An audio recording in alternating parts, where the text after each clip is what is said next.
Picture a city street. On one side, gleaming luxury penthouses rise above the sidewalk, their windows reflecting the morning sun. Expensive cars line the curb, hinting at lives filled with comfort and opportunity, where every convenience is just a call away. On the other side of that same street, families walk past run-down apartment buildings. Children play in crowded, modest neighborhoods, their laughter echoing against walls in need of repair. Here, every dollar is stretched, and every day brings new challenges. This stark contrast isn't unique to one city, it's everywhere in America. The wealthy and the struggling often live just blocks apart, separated by invisible lines. It raises a fundamental question: why do some have so much, while others have so little? What forces create these divides? The answer isn't as simple as luck or hard work. It's a complex system, woven from history, policy, and opportunity, that shapes our lives in ways we often don't see. Every morning, millions commute to jobs in offices, factories, and service industries, each playing a part in this intricate web. Wealth and poverty define our country. They influence where we live, the schools our children attend, and even the air we breathe. These differences impact us all, whether we realize it or not. For some, life means planning a European vacation, packing suitcases in spacious bedrooms, and breezing through airports with excitement for new adventures. For others, it's the anxiety of a broken-down car, the only way to get to work or school, wondering how to afford the repairs and what sacrifices will have to be made this month. These aren't just stories, they're daily realities for millions of Americans. One family gathers around a lavish dinner table, while another makes do with what they have, or waits in line at a food bank, hoping for enough to get by. We use terms like 1%, middle class, and working poor to describe an invisible ladder of economic classes. This ladder is built on money, education, and opportunity, each rung representing a different set of choices and chances. Understanding how this ladder works is key to understanding the pressures that shape our communities, our relationships, and our futures. It affects how we see ourselves and each other. The topic of wealth can be uncomfortable to talk about. It stirs up strong feelings and tough conversations. But ignoring it only widens the gap, making it harder to find solutions that work for everyone. As a journalist, my job is to look at the facts, ask tough questions, and dig beneath the surface. I want to understand not just the numbers, but the real lives behind them. Wealth distribution in the US is a critical story. It shapes our health, our education, and even our politics. It determines who gets a head start and who faces an uphill battle from the beginning. So let's pull back the curtain together. Let's explore the real story of wealth in America, how it's built, how it's shared, and what it means for all of us. We'll break down economic classes, see who belongs to them, and discover what life is really like on each rung of the ladder. From luxury homes to public housing, every story matters. Only by understanding the system can we have honest conversations about the kind of society we want to build, one where opportunity is real and everyone has a fair shot at a better life. Economic class is a way to sort people by income, wealth, education, and occupation. Income is what you earn. Wealth is what you own minus debts. You can have a high income but little wealth if you spend it all or owe a lot. Classes aren't official, they're social constructs, and the lines are blurry. Context matters. A teacher's salary means different things in different cities. We'll focus on three main groups: lower, middle, and upper class. Each group faces unique challenges and opportunities. Class isn't just about money, it's about access to resources, power, and opportunity. It shapes your healthcare, education, neighborhood, and even life expectancy. Economic class is a powerful, often invisible force in American life. The lower class includes those struggling to meet basic needs, often working low-wage jobs in essential but undervalued roles. Living paycheck to paycheck, there's little left for savings or emergencies. Many rely on public assistance just to get by. Life is a constant financial balancing act, with stress affecting health and relationships. Underfunded schools, limited health care, and higher crime rates are common in their neighborhoods. Most are working, sometimes multiple jobs, but wages are too low to escape poverty. The term working poor highlights that poverty isn't about laziness. Hard work doesn't always lead to stability in a system that undervalues certain jobs. For millions, poverty is a trap, not a choice. This reality challenges the myth that anyone can rise through effort alone. The middle class is often seen as the backbone of America and the embodiment of the American dream. Traditionally, it meant job security, home ownership, and the ability to save for the future. Today, that ideal is harder to reach, even for those with steady jobs. The middle class includes teachers, nurses, skilled trades, and office workers with incomes ranging widely depending on location. Rising costs for housing, healthcare, and education squeeze these families. Many carry significant debt, making them vulnerable to setbacks. The middle class is shrinking, with some moving up but many slipping down. A strong middle class supports the economy and social stability. When it struggles, the whole country feels the impact. At the top is the upper class, a small group holding a huge share of the nation's wealth. There's new money from high-earning professionals and entrepreneurs, and old money inherited over generations. Their wealth comes from assets, stocks, real estate, businesses, not just salaries. Their financial security is generational, not just personal. The upper class enjoys luxury, influence, and exclusive access to opportunities. Their networks open doors to business and political power. The top 1% holds an astonishing amount of wealth. Their decisions shape the economy and society for everyone else.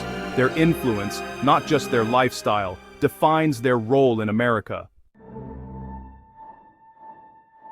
The wealth gap in America is wider than it's been in nearly a century. This is driven by differences in how people earn money. Most work for wages, while the wealthy profit from investments. Returns on capital have outpaced wages, funneling wealth to those who already have assets. The decline of manufacturing and unions has eroded traditional paths to the middle class.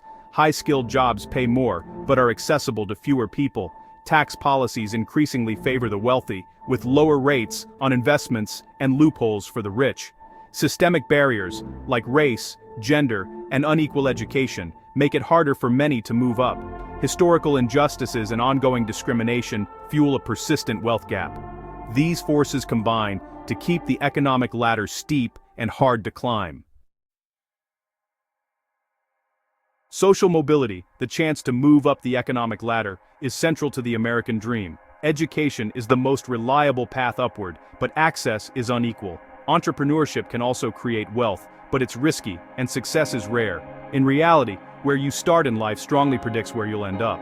America now has less social mobility than many other developed countries. Children born poor face steep odds, while those born wealthy have built-in advantages. Downward mobility is also a threat, especially for the middle class facing job loss or health crises. The fear of falling is as real as the hope of rising. The ladder exists, but the rungs are farther apart and harder to reach. Let's meet three Americans: Maria, David, and Susan. Each of them represents a different rung on the economic ladder, and their stories reveal how class shapes not just their bank accounts, but their entire way of life. Maria, who is in the lower class, works two part-time jobs, one as a cashier, and another cleaning offices late at night. She earns $28,000 a year, barely enough to cover rent, groceries, and transportation. Every month is a struggle to make ends meet, and unexpected expenses can throw her entire budget into chaos. She has no savings to fall back on, and the constant financial stress weighs on her daily. Maria often has to choose between paying bills and buying essentials, and dreams like owning a home or taking a vacation feel out of reach. David, who is middle class, is a high school teacher married to a nurse. Together, they work hard and have built a stable life. Their combined income is $120,000, which allows them to afford a modest home in the suburbs and put some money aside each month. They have some savings and a retirement plan, but they worry about rising college costs for their children and whether they'll have enough for retirement. Their financial security is real, but it feels fragile. Susan, who is upper class, is a partner at a prestigious law firm and is married to a successful surgeon. Their careers have brought them significant wealth and influence. Their wealth comes not only from high salaries but also from a $20 million investment portfolio. They have access to financial advisors, exclusive opportunities, and a lifestyle most can only imagine. They live in luxury, travel often, and focus on managing and growing their fortune for future generations. Their worries are about investments, legacy, and philanthropy. For Maria, the main concern is survival, making it through the month. For David, it's about maintaining security and planning for the future. For Susan, it's about expanding her wealth and ensuring her family's prosperity. Their jobs, incomes, and lifestyles are worlds apart, shaping their daily experiences, choices, and even their sense of possibility. The opportunities available to Susan's children, private schools, tutors, travel, are vastly different from those Maria's children have, who may rely on public schools and after-school jobs. These differences start at birth and shape destinies, influencing everything from education to health to future careers. Economic class isn't just about the money in your pocket, it's about the future you can imagine, the dreams you dare to have, and the doors that are open or closed to you. The gap between these lives is the story of class in America, a story written in neighborhoods, schools, and opportunities. It's not just about what you have, but what you can hope for, and what you believe is possible for yourself and your family. These stories show how class shapes not only daily life, but also the opportunities and choices available to each person every single day. This is the reality we must confront if we want to build a more just and equal society. Facing the realities of economic class can be uncomfortable, but it's essential. When we acknowledge these divides, we open the door to honest conversations about the challenges people face every day. It's not just about numbers or statistics, it's about real lives, real families, and real futures. Understanding these divides fosters empathy and challenges false assumptions. It helps us see beyond stereotypes and recognize the unique struggles and strengths within every community. When we listen to each other's stories, we build bridges instead of walls. Extreme inequality threatens social stability and trust in our institutions.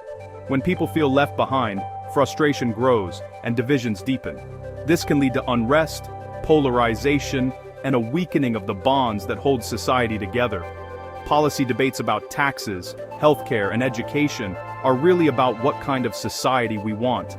These decisions shape our daily lives and determine who gets access to opportunity, security, and hope for the future. Our fates are interconnected. A shrinking middle class or struggling lower class hurts everyone. When opportunity is limited for some, it limits growth and prosperity for all. We all benefit when everyone has a fair shot. A healthy economy provides opportunity and stability for all, not just the wealthy. It means more people can pursue their dreams, support their families, and contribute to their communities. Investing in education, healthcare, and infrastructure benefits the whole country.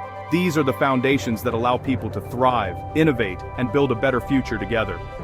The story of economic class is the story of us, our values, and our future. It's about the kind of nation we want to be and the legacy we leave for the next generation. By confronting inequality, we can create more opportunity and a stronger safety net. We can ensure that no one is left behind and that everyone has the support they need to succeed. The goal isn't sameness, but a fair chance for everyone. It's about leveling the playing field so that talent, hard work, and determination, not background or circumstance, determine success. That's a goal worth understanding and fighting for. When we work together to bridge these divides, we build a stronger, more just, and more hopeful society for all.